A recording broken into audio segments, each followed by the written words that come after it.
Cerca Teleeuropa sul tuo Play Store o Apple Store e scarica la nostra app. Teleeuropa Network ti segue ovunque. Disponibile per tutti gli utenti Android e Apple. Ti aspettiamo.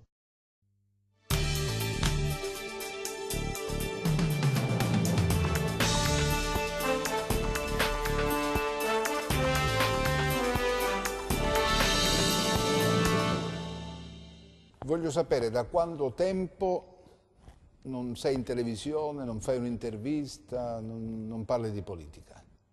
Gino Pagliuso. No, di politica parlo sempre. Di politica, no, inteso In pubblicamente. televisione... Pubblicamente.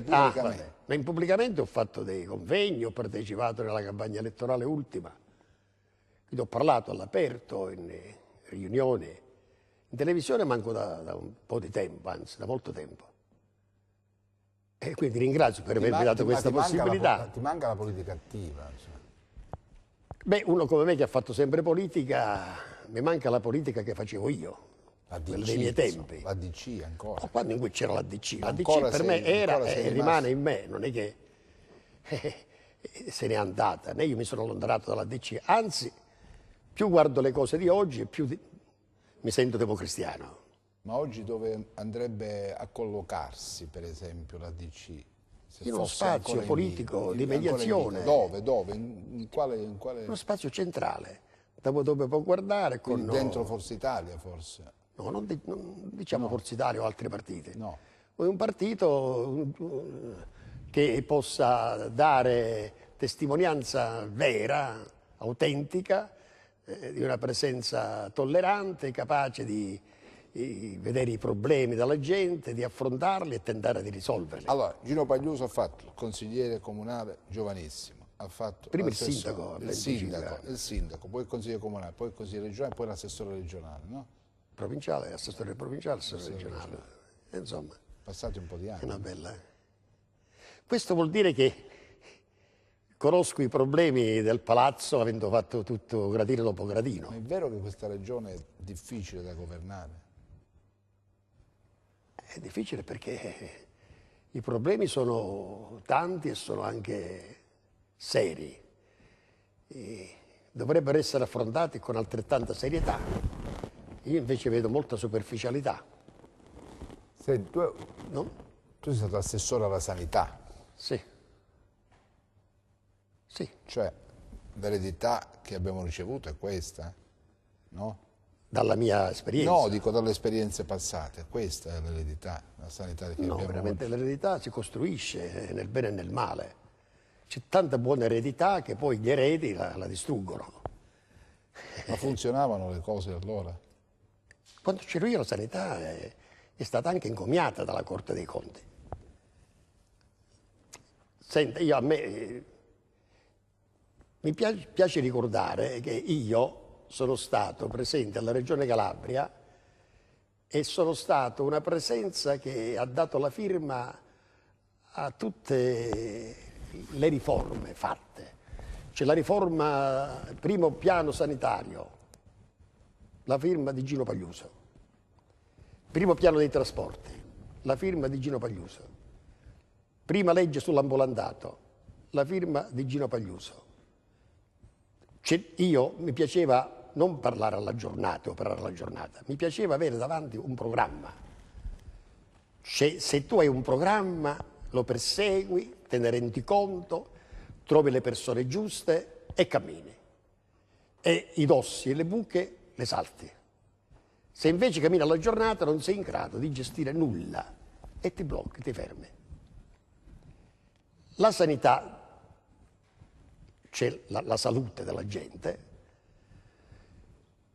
è una cosa seria, che va affrontata con serietà. Direi serissima. E anche perché intorno alla sanità ci sono tanti interessi che circolano, non è che c'è una... Io non so se vale la pena dire a chi ci ascolta che la sanità è finanziata dal governo centrale, dallo Stato. E ogni cittadino calabrese ha un parametro di riferimento in euro che alla mia epoca era di 1.486 lire. Diviso in 3 segmenti, questa somma, questa cifra. primo segmento per la prevenzione, il secondo segmento per la cura, il terzo segmento per la riabilitazione. Quando io mi sono accorto che il primo segmento della prevenzione veniva completamente rubato dalla cura, cioè dal medico di base, e non c'erano posti di riabilitazione, c'era una sanità che veniva gestita dai medici di base e tutta incentrata sulla cura, cioè sulla spesa facile. E allora io ho chiamato i medici di base e ho fatto 3 incontri seri sulla regione dicendo: guardate che voi non potete utilizzare la somma che vi spetta sulla cura prendendo anche la somma che è riferita alla prevenzione e alla riabilitazione, perché voi fate proposte di ricovero, di richiesta di analisi di laboratorio e di prescrizioni farmaceutiche. Così non va. Il vostro budget di riferimento è questo. Tutti dicevano sì, alla fine però continuavano a sprecare. Ho chiesto anche di avere un risparmio sugli sprechi, però erano sempre sordi. Ho deciso di bloccare il pagamento dei medici di base. È venuto dopo 2 mesi che non pagavo il segretario nazionale dei medici di base, un certo dottor Saragò, una bravissima persona, intelligente, mi ha chiesto di riceverlo, l'ho ricevuto, è venuto con tutto il comitato regionale e ha detto: ma assessore, come fa? Lei non paga? Ha parlato 55 minuti, non l'ho mai interrotto, perché parlava troppo bene, avevo capito che era una persona, bisogna stare attento per quello che diceva, come lo diceva, dove voleva arrivare. Io ho parlato 5 minuti e ho detto: dottore, senta, io la ringrazio innanzitutto perché ho imparato molte cose.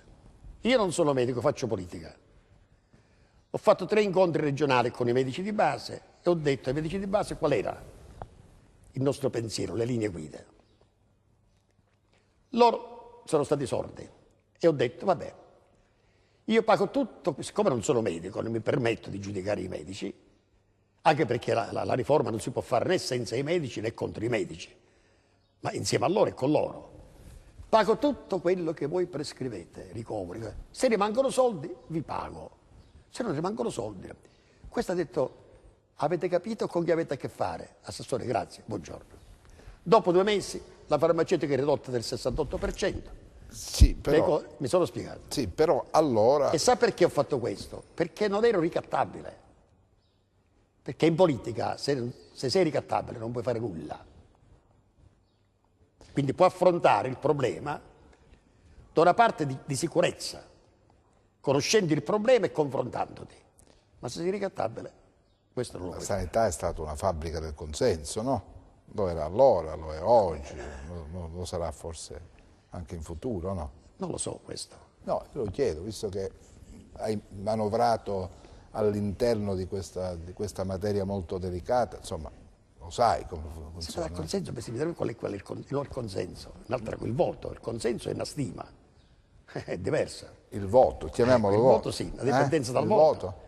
Invece il consenso è quando uno veramente Anche conquista allora, voglio dire, la fiducia della gente. Si sceglievano i dirigenti sulla base dell'appartenenza. Ma io no? però ho denunciato anche alla Procura della Repubblica una spartizione volgare di territori e di uomini quando hanno fatto i presidenti delle ASL. E questi sono fatti storici, non è cronaca. Se tu vai in un pantano, se ti va bene ti sporchi le scarpe, ma comunque ti sporchi. Senti, quanto ha inciso sul tuo percorso politico la vicinanza, l'amicizia, la solidarietà con Riccardo Misasi? Molto, poi questa è la parte... Io a 18 anni mi scelse l'onorevole Cassiane nella sua segreteria di ministro. Io ero delegato provinciale dei giovani e mi portò con lui, mi voleva molto bene proprio in famiglia. Poi ho avuto il piacere di conoscere Pasquale Perugini, con cui mi sono cresciuto. E là era una scuola di onestà, di serietà, di lavoro, di efficientismo. E poi dopo un'elezione regionale, mi chiamò Riccardo Misasi e mi propose un progetto. Io subito accettai e con Riccardo Misasi poi è venuta fuori nella maniera migliore la mia presenza politica anche a livello gestionale. Mi portò a Palazzo Chigi, facendomi andare un giorno, 2 giorni alla settimana nei posti dove lui era o ministro o sottosegretario alla Presidenza del Consiglio. Quindi facevo l'assessore o il consigliere regionale, trascorrendo 2 giorni alla settimana a Roma da lui. Cosa ti rimane di quelle? Mi rimane tutto, mi sono arricchito, a parte che mi dava un'amicizia, un affetto fraterno al di là della politica. C'era un rapporto che era nato sulla stima reciproca, non sugli affari, un uomo che non ha mai proposto qualcosa da non fare, di illecito, un uomo che parlavi con Riccardo Misasi e te ne andava a casa più ricco. Pulito, dici? Pulito, una persona per bene, ineccepibile sul piano morale, culturale, della disponibilità. Un uomo che era felice quando poteva fare del bene alla gente. C'era felice, c'era utile a qualcosa. Voglio dire, in quanto a collocazione, impostazioni importanti, insomma, nei momenti d'oro di Misasi Era quello che... ha fatto parecchie operazioni da questo punto di vista, o no? Operazioni in che senso? No, nel senso che gli uomini suoi si è sistemati per No, ma Misasi non era uno che gestiva le cose degli uomini miei e gli uomini suoi. Misasi era uno che sapeva raccordare le cose di tutti. Non era un egoista, cioè si rendeva conto anche della ragione dell'altro. Non era uno che preferiva la lotta. Lui era per la pace. Quindi faceva di tutto perché le cose si facessero nell'accordo generale. E aveva la capacità di tessere la tela, parlando, perché aveva gli argomenti giusti. E riusciva. Quelli però erano gli anni in cui le componenti, le però guerre non so se lo ricorda intestine. lei, quando bisognava commissariare la Democrazia Cristiana in Calabria, e lui era sottosegretario alla Presidenza del Consiglio, che si era rotto un braccio, non so se lo ricorda. C'è stata una grande riunione a Vibo e non si è riusciti a fare lì il segretario regionale. Hanno chiesto tutti che la DC fosse commissariata con Misasi alla vigilia delle elezioni. E lui disse, vabbè, se devo accettare accetto, ma deve fare il segretario amministrativo Gino Pagliuso. E l'hai fatto? Allora, la verità no.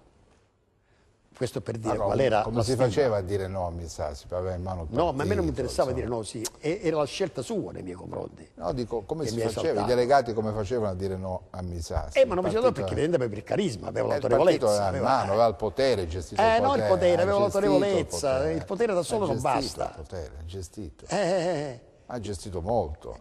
gestito moltissimo, non molto. Cioè, voglio dire, era uno che, insomma, Era uno che si è sapeva costruito le utilizzarlo cose, il potere, no? Però aveva la testa, non era uno... sapeva utilizzarlo. Non era solamente uno... Vedi, Misasi non era uno che faceva... Misasi non doveva essere temuto. Lui voleva essere stimato, non temuto. Ci sono chi ha il potere ed è temuto. C'è chi ha il potere ed è stimato. Lui non era temuto? Non so se è temuto da qualcuno, lo so, ma io Senti, quello nella fase generale... gli anni in cui le componenti all'interno del partito si davano battaglia Bellezza. molto... Era la vita dei partiti quella. I partiti si stavano in piedi appunto perché c'è questo confronto anche aspro, ma alla fine quando si usciva come uomini di partito. Noi non abbiamo mai conosciuto una spaccatura, una divisione, mai. Si litigava all'interno sul piano dialettico, si parlava, sembrava che venisse l'Apocalissi, poi alla fine si aggiustava tutto. Però e si andava combatteva a colpi di tessere, no? Il tesseramento era il momento Ma quello dei congressi. cruciale. Era il momento Vabbè, cruciale. Ma lì si misurava la forza delle componenti. ma pure bisogna avere pure la capacità, però non è che come la fai se Ma non c'era misuri? molta gente che faceva tessere poi per essere considerato, portava 1000 tessere, io ci sono. E quelli venivano più utilizzati che... Alcuni se le inventavano, le tessere, insomma. No, questo le tessere ci dovevano essere fisicamente. Sì, però, insomma. Che poi se le... Non lo so, ma questo... Poi andiamo a... Queste sono cose che sul piano organizzativo appartengono Senti, cosa hai ai provato? furbastri di turno. Cosa hai provato quando la DC si è sciolta? Perché l'ultima competizione elettorale col simbolo del partito è il 1992, no? L'ultima elezione. Cosa hai provato dopo? E io ho provato che è una cosa che ti appartiene in maniera lenta ma costante e va via, e finisce. Ma finisce dal punto di vista organizzativo, dal punto di vista della presenza fisica sul territorio. Ma non è mai finita nel mio intimo. Ma avete provato a resistere allora, no? Avete provato? Ma bene, è stato un tentativo, si capiva che era... Cioè, quando dall'interno, quando il discorso di Martinazzoli ha portato verso la chiusura di un momento particolare, di un periodo storico-politico, ed è andato verso sponde di riferimento che non potevano che essere che quelle, secondo lui, allora c'è stato un processo... Il passaggio in Partito Popolare non ha avuto grande Il Partito Popolare era nato perché... Non poteva avere... E infatti non l'ha avuto. Mi ricordo che nel congresso del Partito Popolare De Mita fece un grandissimo discorso e c'era Mattarella che presiedeva, l'attuale presidente, che è andato al di là del tempo, ha suonato il campanello e De Mita ha detto lasciami parlare perché questa è l'ultima volta che parlo in un congresso del partito. Ho detto, no, per dire, già si vedeva che quello era un congresso che dava un segnale di fine. Mattarella l'hai conosciuto?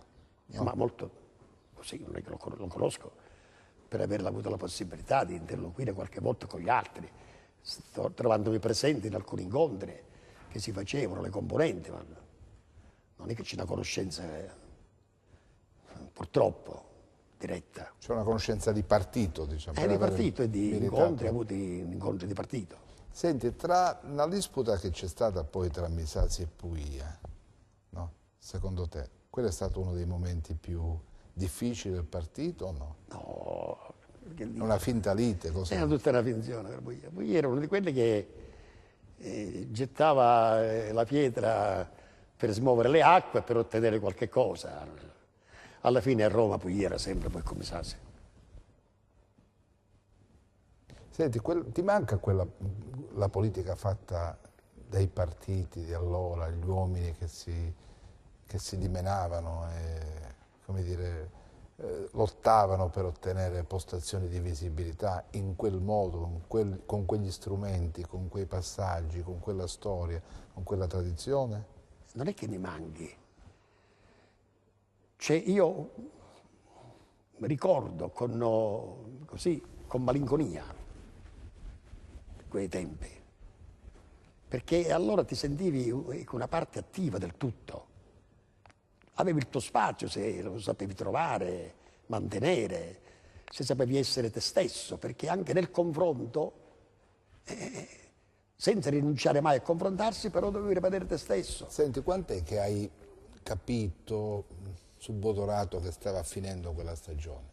Al di là dell'ufficialità, delle inchieste vabbè, non è che... al di là di quello, no, ma proprio all'interno, quando hai toccato con mano che non c'erano più le condizioni. L'ho toccato quando sono stato chiamato da Roma per candidarmi alla Camera, una sera, da Forza Italia. E quando mi hanno chiamato io ho detto, ma io sono democristiano.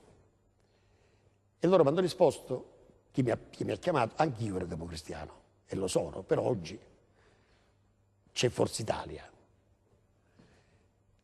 Ha detto domani venga a Roma alle 9, l'aspetto. Io ho chiamato, chi dovevo chiamare per dire sta fatto qua. E mi ha detto, ma guarda, vai perché è tutto in evoluzione. Allora ho capito che c'era la frana. Hai parlato con Misasi, insomma. Non lo so, ho parlato con qualcuno a cui io dovevo dire questo passaggio. E mi ha detto che c'era ormai la frana. Era diventato un muro in cemento armato come l'ADC. Era stato sostituito da un muro a secco. Per cui nei muri a secchi, tolta la pietra, piano piano cade tutto. Quando invece era in cemento armato, neanche le bombe lo facevano cadere. E ti sei pentito di non aver accettato No, poi non credo che non mi sono pentito, sono andato. Ah, Invece non sono andato, mi hanno chiamato per non andare più perché la persona che mi aveva chiamato per andare a firmare, perché avevano detto che avevano fatto delle indagini e io ero risultato il più forte, ha avuto la sera un avviso di garanzia e quindi mi Tutta la hanno lista chiamato che la aveva segreteria. stilato. Dice, guarda, non si presenta domani, la chiamiamo noi. E poi non mi hanno più chiamato perché... Perso un'occasione, hai perso. per dire come vanno le cose molte volte. Potevi No? essere ancora, no? Non lo so ancora, dico, per dire, questo l'ho detto per dire, rispondere a quella sua domanda che... Senti, ma adesso sei in Forza Italia. Sì, è logico, c'è Quindi una questione iscritto, affettiva più che... iscritto per Forza Italia. C'è una questione affettiva più che politica. Consiglio di Ole Santelli. Sì, non si dice la Santelli, Roberto ha sposato mia nipote, c'è una questione quindi, fin quando... E sono anche un pochettino, come si dice, io abituato come si faceva ai tempi miei, c'è il partito che apriva la mattina, c'era gente, si discuteva, si andava, c'era una gestione del territorio, non c'era un partito che si apre durante le elezioni, c'è un partito sempre attivo. Per cui tu conosci la gente, conosci il territorio, conosci i problemi. Il presidente, il professore Conte, è andato in ascensore in politica. È arrivato al 10° piano della politica in ascensore e non conosce né i condomini né i problemi del condominio, o no? Vabbè, ma è un'altra storia questa. No, no, ma li conosci i problemi del Ma è condominio? un'altra storia. E da noi invece no, si facevano la politica gradino dopo Tu gradino. hai cominciato Tu conoscevi, attaccando i io conoscevo manifesti, fare il magari. sindaco. Non hai cominciato attaccando i manifesti, no? Come no? L'abbiamo attaccato ai manifesti. Ed era anche un piacere la sera trovarsi per attaccare i manifesti. E va tutta la trafila. E fa tutta la trafila. Alle giovanili. Abbiamo una storia proprio. Senti, L'orgoglio dell'appartenenza Cosa- nasce dalle testimonianze che hai Cosa dato. provi quando passi, per esempio, davanti ai locali che hanno ospitato, come dico io, la sezione Nicoletti, una delle più storiche di Cosenza? E passo come se passavo davanti a casa di una mia zia che non c'è più. Capito? Quando è dispiacere. È cambiato il mondo. È cambiato il mondo. Mi è piaciuto Pietro Perugini, che ho ascoltato, che pensava ai centri studi. Ecco, siccome adesso rifiutano le sezioni che non sono più di moda, facciamo qualche centro studio, apriamo qualche porta per far entrare in un salone, discutere. Aperta a tutti, ma non come una casa di tolleranza, aperta a tutti, ognuno va, si siede, sta, ma che abbia anche il potere selettivo subito dopo. Quanta gente hai aiutato nel corso della tua carriera politica? Non lo so. Tanti? Per esempio, io quando uno ha chiesto a me, avevo un problema e potevo soddisfarlo, io ero felicissimo. Perché l'ho sempre fatto in funzione di rispondere ai problemi della gente. Oggi i politici si infastidiscono quando qualcuno va per chiedere qualcosa. Ma quello è il Ma sistema, lo sa perché? ma Ma è non il perché sistema sono... delle clientele. No, allora, non è perché sono no. cattivi, perché sono impotenti a gestire i bisogni della gente. Oggi... Ma allora era più facile. E c'era più possibilità, insomma, c'era cosa. Collocare Ma non collocare, ma non è che- amico, figlio, ma non è un fatto volgare collocare. Cioè io penso che quando uno bussa alla porta del dottore Sabato e chiede un bicchiere d'acqua e lui ha la fontana aperta, glielo dà un bicchiere d'acqua. Fin quando siamo al bicchiere d'acqua, sì. Per quello che può dare, dico io. L'importante è che tu ne esca sempre pulito, che non fai una cosa e ti paghi, ma soddisfi un problema della persona. Questa è la politica. La politica è una testimonianza autentica del rispetto della persona che deve stare al centro degli interessi. Questa è la società che si costruisce sulla persona. Oggi stiamo costruendo una società scristianizzata, senza valori, senza contenuti. O mi sbaglio? Ma è un'altra. No, è che un niente, altro i valori mondo, sono un valori, altro non è che, mondo, non è sì, che un altro i valori mondo, un altro- camminano con gli uomini, perché no, questa è la partiti risposta hanno- di uno che... No, i partiti No, lasciamo stare i stanno partiti. cambiando pelle, l'ideologia Ma dove sono i non c'è partiti? più, insomma. Dove sono i partiti? Io vedo amici miei che hanno avuto una militanza comunista decenni e rimpiangono il PC. Vedo amici miei che vanno in altri partiti adesso e rimpiangono la DC, perché c'erano i partiti. Con i comunisti non hai mai avuto un buon rapporto, no? Io sempre, Sì. Io con tutti ho avuto un buon rapporto, perché io ho sempre privilegiato il confronto. Senti, chi è stato secondo te il Presidente della Regione che, come dire, hai apprezzato di più? Sul piano istituzionale, Guarasci, il primo Presidente, dove sono venute fuori il riferimento centrale su cui costruire la Regione, un uomo di cultura, un uomo di grandi cose. Sul piano operativo Perugini. Perugini era un uomo di riferimento che andava alla Regione alle 8 del mattino, se ne veniva la notte, lavorava e studiava i problemi. Non era uno che si accontentava della vernice. E infatti per molti anni la Regione ha vissuto su tanti riferimenti che erano stati fatti, mi ricordo, da Perugini e da Tonino Munto all'assessorato dei lavori pubblici. E dopo piano piano siamo arrivati ad oggi. Oggi la posso fare una domanda io a lei, visto che si confronta con tutti. Che voto darebbe alla Regione Calabria oggi? Ma io aspetto, vediamo un po' che cosa accade. Ancora? Vabbè, vediamo, finiamo questa deve finire. legislatura. Quindi Poi speranzoso? Per dare un giudizio Ma dico, veritiero, serio. Lo Stato, oggi. Il governo della Regione al momento non ha dato risposte che ci si aspettava, insomma bisogna vedere. Non si dà un No, voto. bisogna vedere. Al momento ci sono c'è una gamma immensa di emergenze, di situazioni tutte da risolvere, non sono state risolte, ma Sì, vedremo ma se poi alla fine c'è... Non parliamo degli uomini, non do giudizio del sulle progetto persone. politico, io parlo del progetto politico. Una cosa, Sulle progetto persone politico. no, perché il Presidente Premio Oliverio, che io conosco da sempre, e adesso non lo riconosco più. Io avevo un altro Oliverio davanti, un collega regionale, Regione Calabria, che ha fatto l'assessore dell'agricoltura. Adesso è un'altra persona, non lo riconosco più. È stato in giunta. Ma non do un giudizio veramente sulle cose. E sulle cose. Cioè a dire una persona, uno opera in attesa di un giudizio che viene dato sulle testimonianze o sulle enunciazioni. Ma, dottore Sava, senti, se lei convoca quelle 10 persone, nessuno delle 10 persone sa i nomi della giunta regionale. Questo voglio dire, sanno nemmeno i nomi non sapranno nemmeno i nomi dei ministri. Lasciamo insomma, stare, vuol dire che noi nella Regione la Calabria politica è la prima volta che non sappiamo chi sono gli assessori. Ci dobbiamo fermare, c'è la pubblicità, torniamo tra poco.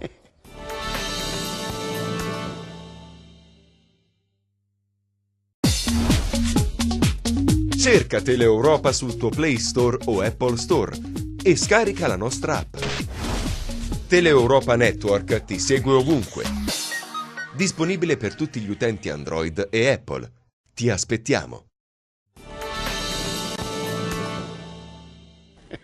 Allora, torniamo in diretta. Io non lo so però se uno come te che ha alle spalle stagioni politiche importanti, in qualche modo la politica di oggi potesse immaginare di utilizzarlo come consigliere. No, senti, se vuole sapere quello che penso io... Ti hanno messo da parte?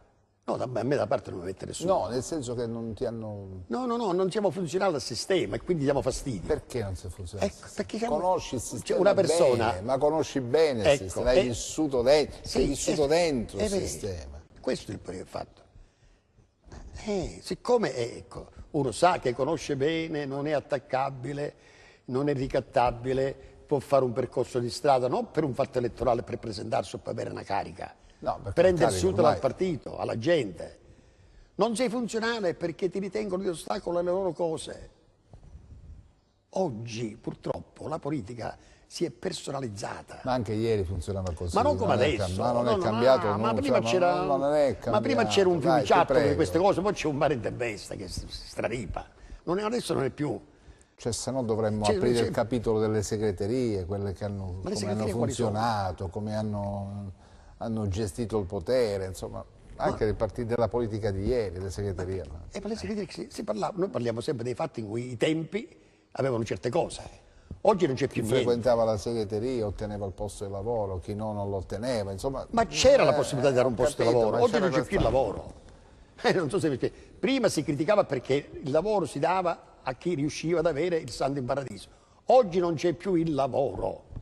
Oggi, volendo, non può neanche essere utile per questo. Mi dici una cosa in tutta O no? sincerità. È vero o non è Sì, vero? ma mi dici una cosa in tutta sincerità. Quanta gente hai visto trovare posto di lavoro dopo aver frequentato, per esempio, la segreteria di Misasi? Sì, ma questo, moltissimi. Ma pure la mia segreteria. Ma la segreteria di ognuno. Io, per esempio, quando ho chiuso la segreteria, nessun mio collaboratore è rimasto a terra. Sono stati tutti sistemati. Io non ho firmato cambiare in bianco. Non so se, perché c'erano le possibilità, non come oggi che hanno i gruppi consigliari con un sacco di soldi alla Regione Calabria, che ogni consigliere fa monogruppo e si piglia 5 collaboratori. Fanno una commissione, ci sono 7-8 commissioni, non so quante, con autisti e macchine. E questi sono i privilegi della politica. Ma non è la stessa cosa ieri? Non è vero, questi sono privilegi. No, è la stessa cosa. No, è che un'altra sia cosa. È un'altra cosa. Cioè, ieri chi non conosceva nessuno non lavorava. Cioè, Ma che l'ha detto che lo conosceva? No, come ma no? c'era il lavoro, lo C'è la trovavano stessa tutti il cosa. lavoro, partiva da casa, andavano a pa. Ma per esempio, quando noi alla provincia, ero assessore alla provincia di Cosenza io, abbiamo assunto 300 persone. 300 persone. Penso che abbiamo dato il posto solamente a quelle che erano di casa. Mi ricordo la prima lettera dell'onorevole Gullo, fatta a De Munno presidente, che raccomandava un dispensario, subito l'abbiamo preso. Un assessore, un consigliere di Corigliano. Cioè, No, che ha fatto la lettera, caro Ciccio, per dire, ma non era un peccato mortale. So perché la politica è fatta anche di questo. Però, che significa? però è un sistema ingiusto. Ma quale io non ho capito ingiusto o giusto? Non è che Perché, io cioè, posso pigliare due persone, ci sei tu e lui e preferisco te. E quello è ingiusto, Cioè, la preferenza. Se non arrivava la segnalazione non lavoravi, insomma. Questo, Non lo sapevi che quella aspirava, che significa? No, dico, ma se non arrivava la segnalazione... No, la segnalazione arrivava da quelli che tu avevi già preso in considerazione o li stai prendendo in considerazione. Ma quanta gente tu non sapevi che aspettavano? Ma poi c'era la possibilità all'epoca. Ma quel sistema ti piaceva, in quel sistema di selezione? Ma non è che mi piacevano, anzitutto non è che era un sistema di selezione, c'era la chiamata diretta, è una legge. Per questo, la chiamata diretta. È la chiamata diretta, c'era la legge. Vabbè, la chiamata diretta mica chiamano primo Pinco Pallo che trovano, no. La chiamata diretta è dietro sollecitazioni all'interno Ma se veniva il dottore Sabato e dice, caro Gino Pagliuso, c'è mio figlio che è fatto, se puoi aiutarlo farlo, io se avevo la possibilità lo aiutavo, ma non è che lei mi dava una controparte, cioè che mi pagava questa cosa. Vabbè, il sostegno. Vabbè, il sostegno poi se non lo voleva dare, poteva anche non darmelo, ma non era contrattato questa cosa. Ma c'è sempre uno scambio, però, no? Ma non uno scambio così, ma non uno scambio voluto, architettato, costruito, no. Poi c'è tanta gente riconoscente. Ma che c'era significa? gente riconoscente. È irriconoscente, tanta gente che dimentica. Che significa? Io per esempio ho dato tanti posti al mio paese, quando se mi candidato io magari, ma poi non è che li trovi che ti votano. Perché poi c'è il problema del genero, del cognato, del figlio, della nuora.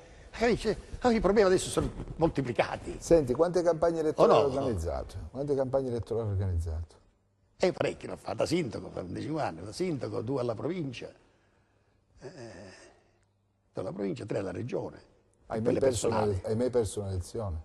No, ne ho perso una per 154 voti per un caso e poi sono entrato subito alla regione perché si è candidato alla Camera dei Deputati un collega dalla regione. Per colpa di Cennemo ho perso quelle regionali. Come capisci per esempio che un'elezione può dare risultati rispettando le aspettative e un'altra invece no? Dove lo capisci? Ma te ne accorgi? A tutti te ne accorgi se hai lavorato.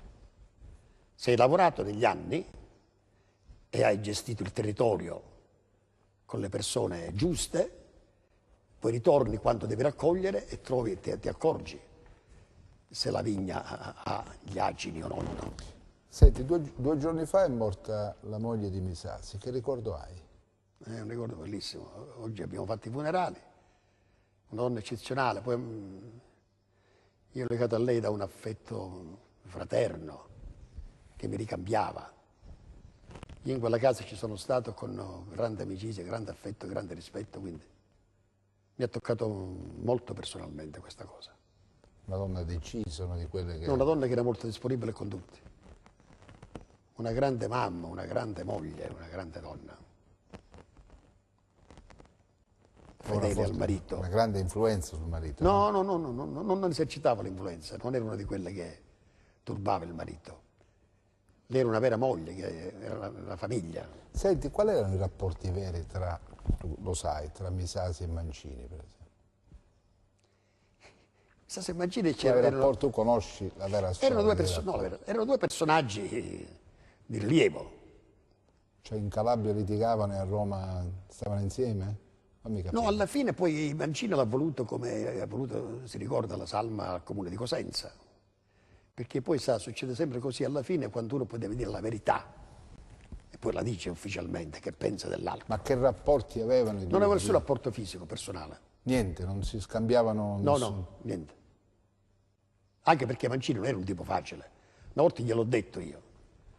Una volta ha detto a me, tu sei un grande persona, per bene, serio, preparato, hai un difetto che sei amico di Misasi. Ho detto, ma questo è un pregio, ho detto io. Che difetto? Perché io quando parlo con Misasi me ne vado sempre più ricco, quando parlo con te me ne vado sempre che mi parli male delle persone. Ma io ho detto, caro Gino, non sono uno cattivo come la gente dice, io sono vendicativo, mi ha detto. Io ho vendicato mio padre ai lavori pubblici, dopo tanti anni, mi ha detto così. Non credo che ti ha detto così. Sì, non posso dire una bugia. Ho detto, la differenza tra te e Misasi è questa, vedi? Che Misasi è un cattolico ed è per il perdono. Tu sei un laico e sei per la vendetta. Hai capito? E tra Misasi... Mi sono spiegato. Ho capito. Quindi due soggetti. E tra Misasi e Cecchino Principe che rapporto c'era? Erano rapporti... Cioè rapporti che si possono avere fra persone di diverso partito ma che si stimano. Non è che non si stimassero. Per esempio Misasi mi diceva sempre, io prego per Giacomo. Con tutto quello che gli aveva fatto anche in televisione in diretta, lui riteneva che fosse uno da perdonare. Perché forse non sa quello che fa, non si rende conto. Tu sei stato vicino a Misasi quando hai ricevuto l'avviso di garanzia, sì? Sì, era miseria, come no. Quello è stato un colpo micidiale per lui, no? Ma quello è stato preparato da un certo magistrato Pennise. Sì, ho capito, ma è stato un colpo... No. Ha detto che non era più il tempo di fare politica per quanto sei sotto bersaglio, a prescindere. Misasi fece una lettera riservata a Zaccagnini, o a Martinazzoli, facendo un elenco di deputati e senatori da non candidare più. E fra i deputati il primo della lista era lui, Misasi. Dice, bisogna rinnovare, perché noi, a prescindere, abbiamo delle responsabilità oggettive su tutte le cose che non vanno. Senti, qual è il punto di forza e il punto debole di Misasi, per esempio? Il punto di forza è la sua cultura, il grande senso della moralità, della serietà, il rispetto che riscuoteva con tutti. E il punto debole? Dalla penale, che era troppo buono, perché dimenticava. Ma all'interno del partito tutti gli volevano bene? Forse neanche nella propria famiglia tutti vogliono bene al padre, insomma, figuriamoci in un partito. Senti, che ti diceva il periodo in cui è stato il rapimento Moro? Ti ha mai fatto qualche confidenza? Beh, non è che poi posso dire, io sono avuto anche gesti quando ero là, con lui là, ho avuto anche dei momenti particolarmente impegnati, no? Non è che, ci sono delle cose che si sanno e si dimenticano. Non ci sono la serietà, la riservatezza delle persone, il taglio della personalità stessa di ognuno di noi. Bello, si sanno e si dimenticano. Molte cose lei sa e le dimenticano. O no? Tante cose sa e le dimentica. Perché hanno dimenticato, non si vive di questi. C'è molta gente invece che si vuole mettere in vetrina, che pensa di essere un personaggio, o millantando o dicendo cose che non dovrebbe dire. Tom Moro l'hai conosciuto, sì? Ma l'ho conosciuto, si capisce. Sì. Lo salutavo ogni volta che lo vedevo, con molta... Ed era un uomo che si fermava sempre. Però con Misasi aveva un grande rapporto, no? Misasi era un Inizialmente. Avevano inizialmente un grande rapporto. Come aveva un grande rapporto Moro e Misasi. Moro, pensi che sulla tavolo, nello studio di Moro, al Novato c'era una fotografia di Misasi e Moro. Nell'ultimo Consiglio nazionale del partito, che ha dato il via all'esperienza che doveva fare Moro con il Partito Comunista, fece un intervento Misasi formidabile e Moro gli mandò un biglietto. Se un giorno dovessi avere bisogno di un avvocato, sceglierei te. Tant'è che durante la prigionia... Dopo 3 giorni. Dopo un giorno l'hanno sequestrato e dalla prigionia ha scritto a lui, scegliendolo come uomo a cui riferiva. Ha scritto a la lui. cosa. Ha scritto a lui. 2 volte a Misasi. Sì, dico, l'ha scritto, gli ha scritto. Per dire il rapporto, qual era la stima. E anche per chiedere aiuto, insomma, per vedere cosa... E perché si fidava di lui. si Ma fa. quelle sono cose che sono misteri della politica, di tante altre cose che nessuno di noi. Senti, c'è una cosa che non rifaresti tornando indietro in politica? Un errore che ti ascrivi e che ti pesa? No, come penso no. Una cosa che non farei, per esempio, è quella di far fare agli altri delle cose pensando che fanno meglio di te e invece fanno molto peggio di te. Quando pensi di rinnovare senza saper potare le cose, sbagli. Tu hai commesso questo errore? Io ecco, ho fatto, quando mi sono messo da parte del più forte elettoralmente in Calabria, ero il più forte. Mi sono messo da parte. Di quanti voti parliamo? E io vogliamo 20.000 voti, 22.000 voti. Ma poi ne uscivo da solo regionale alla sanità. E quando mi volevano candidare, io non mi sono più candidato. Ma non ti hanno fatto candidare? No, me ne sono uscito, ma un po' perché avevo anche paura. Paura? Paura perché venivano in giunta tante pratiche cosiddette fuori sacco che non avevo il tempo di vederle, di farle. E molte volte poi la finanza pigliava pratiche e qua ti trovi impelagato in qualche cosa senza averne responsabilità. Quindi non ti fidavi più nemmeno dei colleghi, insomma. Arrivavano queste pratiche fuori sacco, no? C'era fuori sacco. Una volta mi ha detto uno, senti, per favore, ogni volta dici no, sei fuori sacco, non venire alla prossima giunta perché ci sono delle pratiche fuori sacco. Hai capito? Questa è la cosa che non rifaresti, diciamo.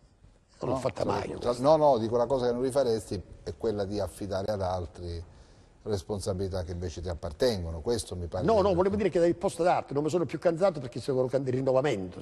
Quindi tu quello dovevo candidarmi. Dovevi ricandidarti? Sì. No, però era un fatto personale il fatto della paura, quella della preoccupazione più che della paura, non è che è una paura fisica. Cioè quando tu non ti fidi, perché la politica incomincia a deragliare, una persona che non ha mai avuto un contenzioso non con la magistratura, con la propria coscienza. Ma se io avessi avuto paura, anche io insomma, ho detto io, devi dare una motivazione, ma perché non ti candidi? Perché non ti candidi? Devi trovare una motivazione, perché la gente non si spiegava. No, non mi va più perché ho paura che ormai le cose non vanno più come prima. Ecco, quanto prevale l'interesse personale rispetto all'interesse generale, l'egoismo ti acceca. Ho capito. E tu non è che puoi avere anche la vista per gli altri. Invece una cosa che hai fatto che ti... ho fatto, è una cosa meravigliosa. Meravigliosa è stata una testimonianza in politica di grande onestà, serietà e capacità. Non c'è un atto amministrativo che abbia... Mai sfiorato un avviso di garanzia? Mai. Questa è la più grande cosa. Facevi l'assessore, hai sempre visto tutto, controllato tutto, le delibere, le carte. Io me ne facevo rinviare, molte delibere facevo rinviare io. Io andavo lì, io ho fatto una grande esperienza come sindaco, perché fare il sindaco significa conoscere bene la legge comunale e provinciale, significa sapere che cos'è una delibera, come passa, come va fatta, come ti rendi conto del dispositivo, della decisione. Puoi fare il consigliere provinciale, l'assessore provinciale, è stata tutta una scala che mi ha consentito di guardare le cose che poi io ho sempre trovato in politica collaboratori all'altezza, affidabili, capaci, che non hanno mai chiesto una cosa da non chiedere a nessun livello E hanno decisionale. ottenuto però. Come? Hanno ottenuto lo stesso, insomma, no?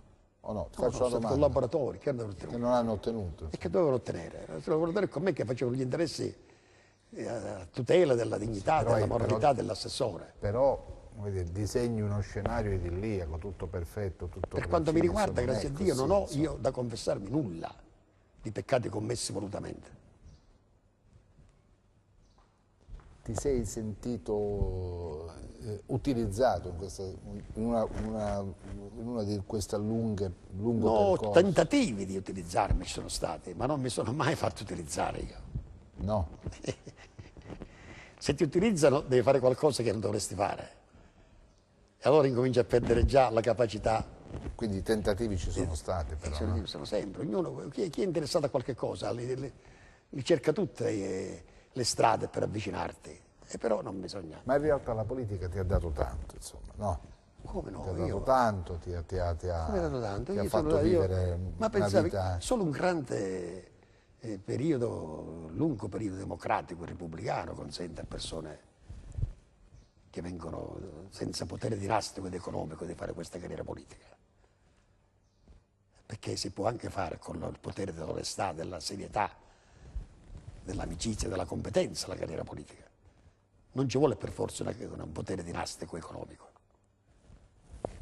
Hai la coscienza a posto nei rapporti con gli altri colleghi tuoi competitor di allora politici? Al di là delle Sì? piccole cose che ci possono essere, non abbiamo mai litigato. Io non ho mai litigato con nessun collega. Ecco, se questo può essere la risposta giusta, non ho mai litigato con nessun collega. Io mai. Perché che devi, ti confronti. Se l'altro poi, non avendo la materia per confrontarsi, cerca altre strade, lo evita. Senti, quando hai deciso di non candidarti più, il telefono è continuato a squillare o no? Cioè, io ho fatto la campagna elettorale, sempre. Pensi che mia madre, quando io tornavo a casa in paese, magari alle 3, alle 4 di notte, e mi chiamavano la mattina alle 6, 6 e mezza, mia madre mi svegliava. Se tu dovessi dire grazie, a chi lo diresti oggi? Tutto a papà e a mamma, che hanno avuto questo figlio che è stato il primo della famiglia che ha studiato e mi hanno consentito anche di studiare ai Salesiani, che era una cosa seria. Perché sono genitori che non hanno mai litigato col lavoro. E poi a tutti quelli con i quali ho avuto a che fare e che hanno capito la mia serietà, la mia indole, la mia disponibilità. Dimmene uno.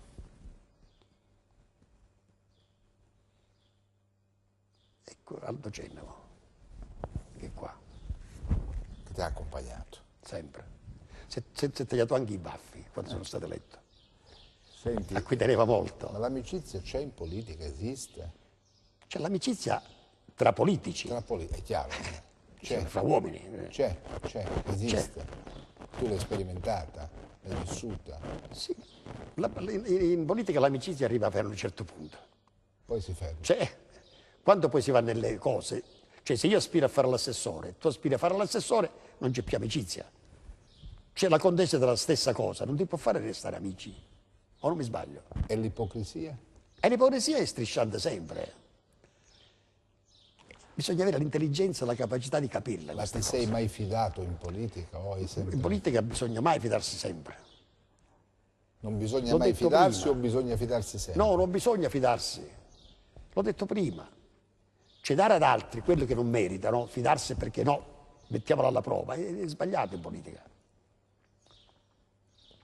In politica bisogna dare i posti a chi li merita, perché non dai un fatto personale, tu una cosa personale, tu affidi alla gestione di una cosa pubblica e quindi devi essere certo di avere la capacità, la onestà, la serietà e la conoscenza delle cose.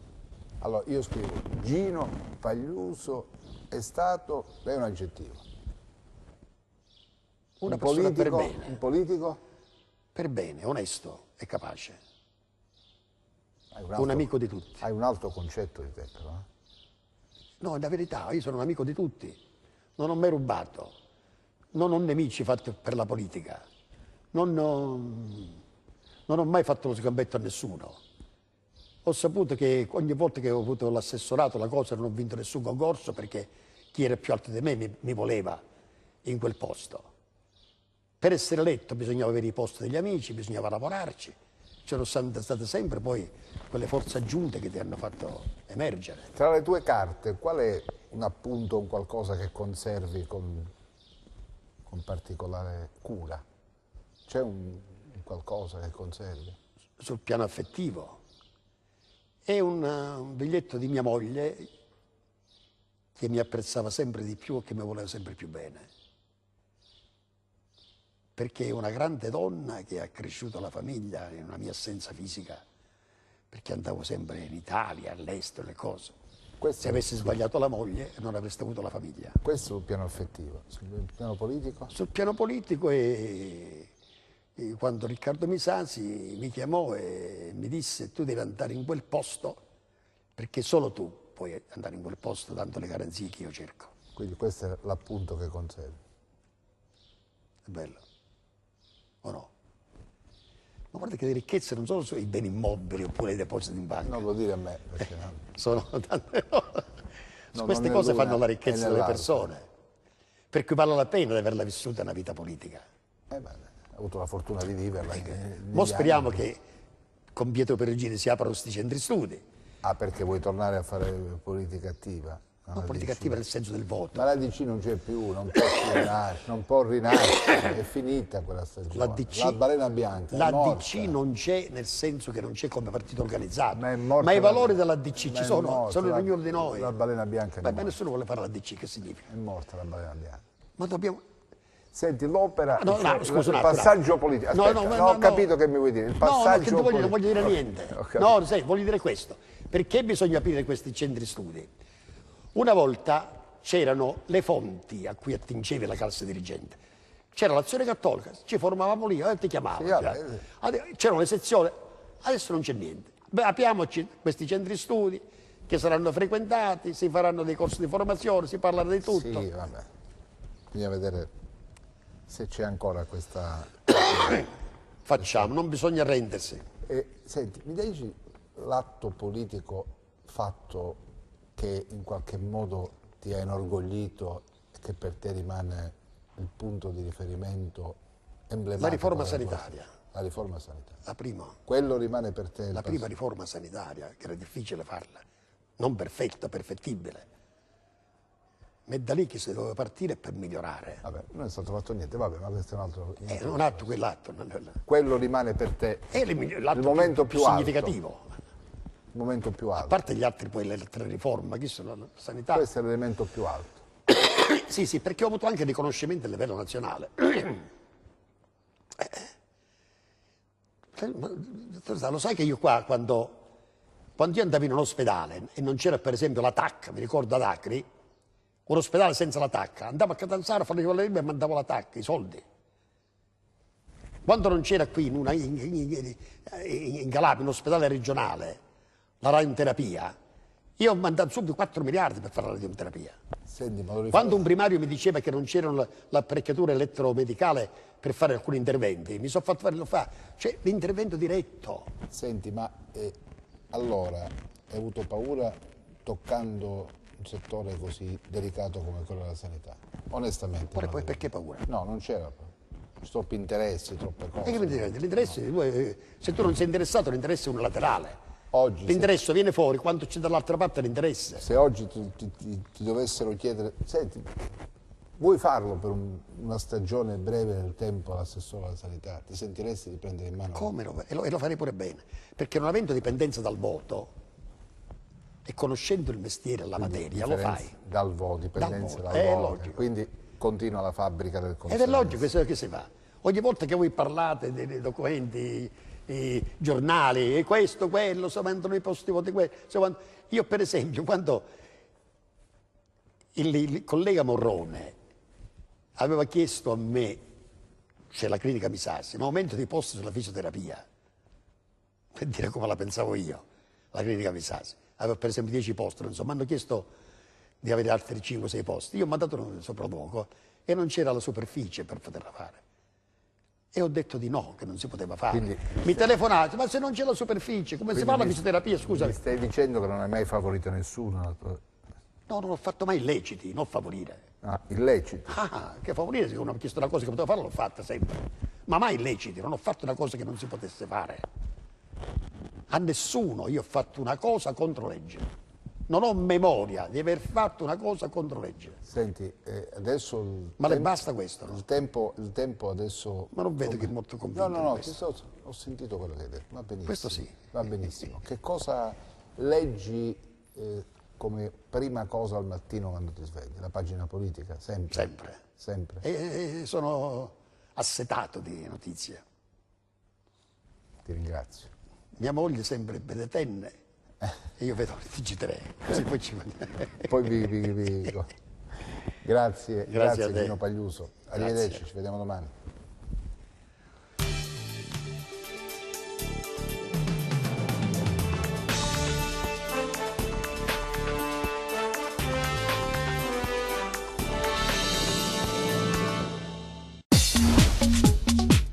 Cerca Teleeuropa sul tuo Play Store o Apple Store e scarica la nostra app. Teleeuropa Network ti segue ovunque. Disponibile per tutti gli utenti Android e Apple. Ti aspettiamo!